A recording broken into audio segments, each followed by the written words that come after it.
Today we will make Peshawari Meat Biryani, which is very easy to make. These are some dried cherries, pistachios and some nuts. Now we will add some cherries, raisins, pistachios, almonds in butter and fry them well. Then add honey, saffron water, salt, pepper and some orange zest and take it off.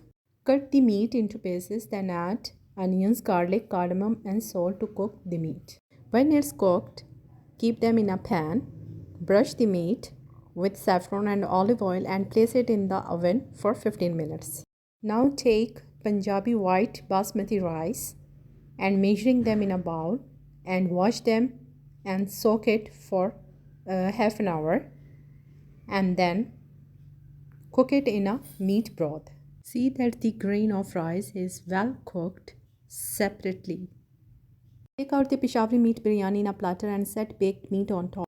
It's ready for a serve. Squeeze lemon on it and some hot sauce and eat it. Enjoy!